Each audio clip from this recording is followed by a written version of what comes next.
इस क्वेश्चन में देखो तो दिखने में तो लगता है कि e raise to power x को टी ले ले, लेकिन उससे क्वेश्चन नहीं होता है। तो हम क्या करते हैं, E raise to power six X, फिर E raise to power minus two E raise to power three X लिखा, फिर प्लस वन लिख दिया इक्वल्स टू। क्योंकि देखो अगर ध्यान से देखो इन तीनों को, तो इन तीनों को अगर ग्रुप करें तो परफेक्ट स्क्वायर बन रहा है। अब बचा कौन है वो लिखते हैं। तो उसके बाद अगर minus E raise to power four X और plus E raise to power four E raise to power x को ग्रुप करो तो ई raise to power x common निकलने पे E raise to power three x minus one हो जाएगा, तो वो उसी का परफेक्ट स्क्वायर था।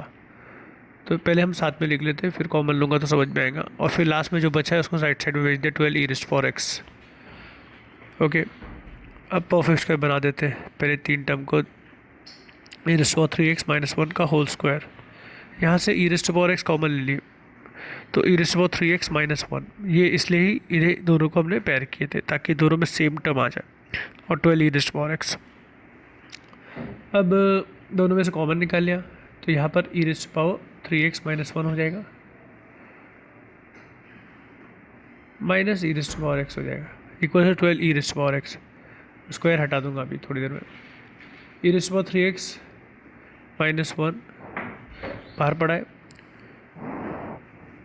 और यहाँ पर क्या मिला, e raise to power three x, square हटा दिया, e raise to power three x minus one minus E raise to power x minus one equals to twelve E raise to power two x. अब E raise to power three x minus one को हमें right side में भेजना है, लेकिन पहले हम क्या करते हैं, E raise to power two x से ई raise to power three x minus E raise to power x minus one को डिवाइड कर लेते हैं, इस टर्म से इन दो को डिवाइड कर लेते हैं। तो क्या होगा, e raise to power x minus E raise to power minus x, e raise to power two x से डिवाइड किया ना, minus E raise to power minus two x denominator में आ गया था, और इसको इधर भेज दिया twelve upon e raise to power three x minus one. अब ये फंक्शन को अलग सॉल्व करते, तो x बढ़ाने पे क्या हो रहा है, ये हमें लग तो रहा है कि x जब बढ़ेगा तो ये पूरा का पूरा इक्वेशन डिक्रीज़ हो जाएगा, मतलब कम हो जाएगा। तो दिखने में तो डिक्रीजिंग फंक्शन दिख रहा है, फिर भी इसको डिटेल में हम देखते हैं। ठीक, डिक्रीजिंग फंक्शन लिख देता हूँ। अब यहाँ पर जो लेफ्ट साइड में था इसको एफ ऑफ एक्स मान लेता हूँ, तो F of x will be e raise to power x minus E raise to power minus x minus E raise to power minus two x, ये इसको एफ ऑफ एक्स मान लेते हैं। और उसको इंक्रीजिंग या डिक्रीजिंग के डिफ्रेंशिएट करके चेक कर लेते हैं, क्योंकि इसके पैटर्न को देखो आप, डिफ्रेंशिएट करने पे माइनस माइनस दोनों का नीचे आ जाएगा और सब प्लस हो जाएगा। तो F dash x will be e raise to power x plus E raise to power minus x plus E raise to power, ये क्या आ गया, plus E raise to power two x minus two x. अब exponential का कुछ भी power हो, positive या नेगेटिव वो हमेशा पॉजिटिव होते हैं, तो इन सब का एडिशन हमेशा पॉजिटिव हो गया, तो F dash X is always positive. तो F of X is an increasing function. अब जी ऑफ एक्स की अगर बात करें तो ये ऐसे है, इसको भी डिफ्रेंशिएट कर देते, तो जी डैश एक्स हमें मिला minus twelve E raise to power three x minus one का whole square into E raise to power three x minus zero one का डिफ्रेंशिएशन, इसको हटा दिए।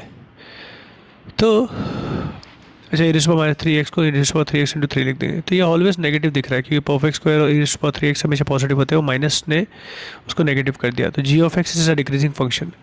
अब इनका ग्राफ बना लेते हैं हम लोग। तो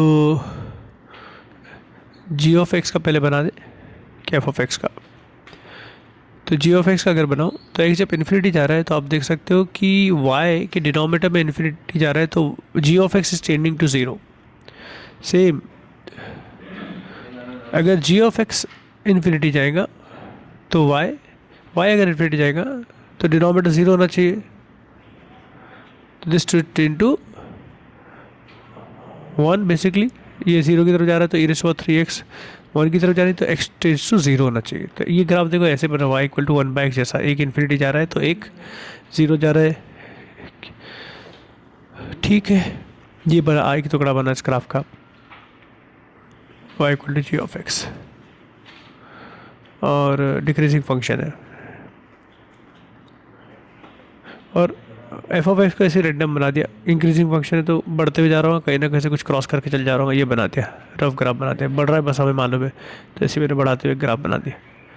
तो दिखने में तो वन सोल्यूशन दिख रहा है, लेकिन अगर और थोड़ा इसको एनालाइज करो तो ये जब माइनस इन्फिनिटी कब जा रहा है, मतलब ई रेस्ट पावर 3x अगर 1 से छोटा है तो डिनोमिनेटर जी ऑफ एक्स का नेगेटिव हो जा रहा है, तो ये माइनस इन्फिनिटी और माइनस जीरो, मतलब जीरो से छोटा, जीरो माइनस की तरफ चले जाएगा, तो ये ग्राफ इधर भी हो जाएगा। तो ये भी जो टुकड़ा नीचे मिला है वो भी y equal to g of x का ग्राफ है। तो अगर आप इंटरसेक्शन पॉइंट देखो तो हमें दिख रहे दोनों के टू इंटरसेक्शन पॉइंट है, ये y equal to g of x का ग्राफ है। तो फाइनल आंसर हमें मिल जाएगा, और ये बीच का y equal to f of x का ग्राफ है, ठीक है, ये वाला,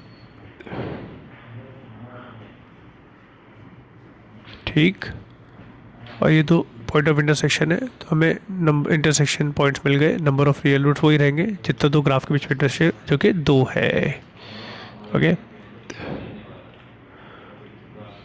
तो इस तरह से करना है।